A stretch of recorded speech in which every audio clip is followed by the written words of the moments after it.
नमस्कार बच्चों, कैसे हो आप सब। उम्मीद करता हूँ अच्छे होंगे। चलो चलते हैं आज की सब्जेक्ट की ओर। हम बात करते हैं अर्थशास्त्र के बारे में।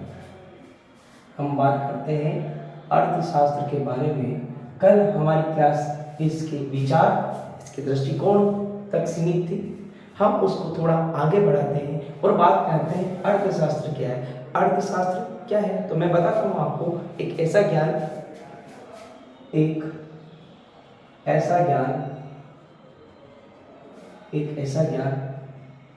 जिसमें धन से संबंधित क्रियाकलापों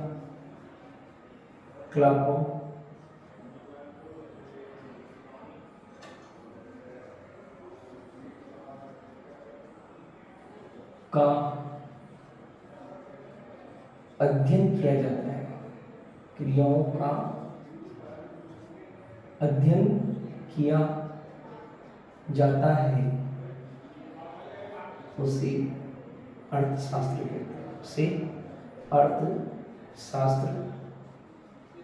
कहते हैं। बात समझ आई। यहाँ एक शब्द आया है धन से संबंधित क्रिया। धन से संबंधित क्रिया मैंने बताया था। एडम स्मिथ की परिभाषा याद करो आप। 9 मार्च 1776 की वो तारीख थी। पुस्तक का नाम वेल्थ ऑफ नेशन था और उसमें यही बताया कि अर्थशास्त्र क्या है, धन प्रधान दृष्टिकोण, जिसमें केवल और केवल धन से संबंधित अध्ययन किया जाता है, उसे ही हमने अर्थशास्त्र माना था एडम स्मिथ के अकॉर्डिंग। तो उसी के अकॉर्डिंग इसका आंसर आता है कि अर्थशास्त्र क्या है, एक ऐसा ज्ञान जिसमें धन से संबंधित क्रियाओं का अध्ययन किया जाता है। एक व्यक्ति हुए जिनका नाम रेगनर फ्रिस। इन्होंने, ये विद्वान थे बड़े, इन्होंने अर्थशास्त्र को दो भागों में बांट दिया। एक समष्टि अर्थशास्त्र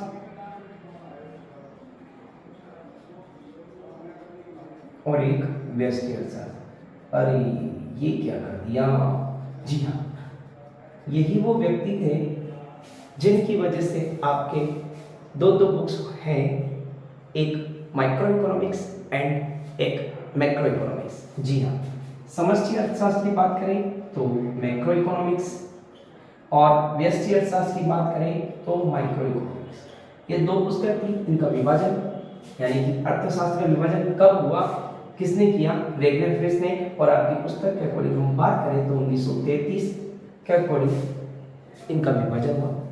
वैसे विभाजन की कोई तारीख फिक्स नहीं है, क्योंकि रेगनर फ्रिस ने अध्ययन इनका 1910 से लेकर के 1934, 35, 36 के आसपास करते रहे थे। तो कोई तारीख फिक्स नहीं है। हम बता सकते हैं, आपकी बुक्स में अगर दे रखा है 1933 तो हम इसको ले सकते हैं। बाकी रेगनर फ्रिस ने अर्थशास्त्र का विभाजन किया, दो रूप दिए इसके, समष्टि अर्थशास्त्र और व्यष्टि अर्थशास्त्र। सर ये समष्टि क्या है, ये व्यष्टि क्या है, हमने पहली बार पढ़ा है, हम इतने हिंदी नहीं जानते।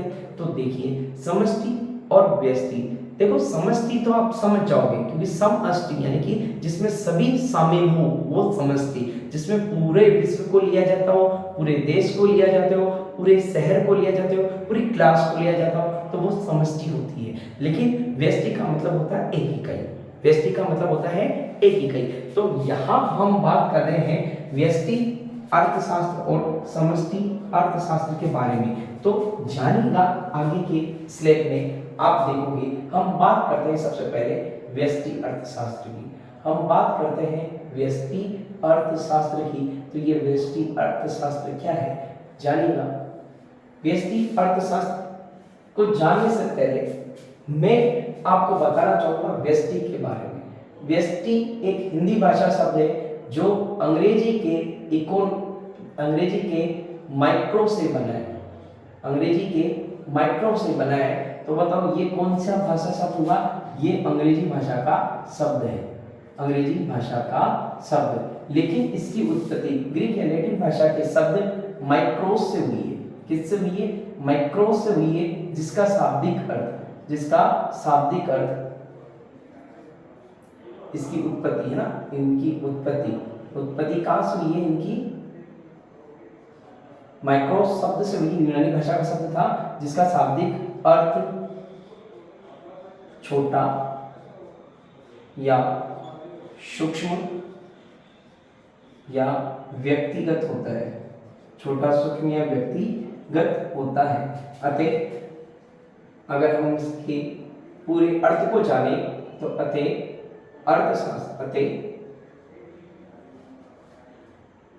व्यष्टि अर्थ शास्त्र से तात्पर्य एक ऐसे अर्थशास्त्र से है जहां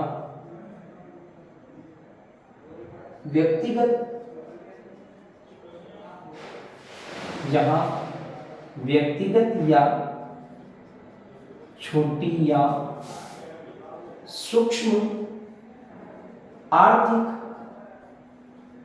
इकाइयों का अध्ययन किया जाता है। इसे ही व्यष्टि अर्थशास्त्र कहते हैं।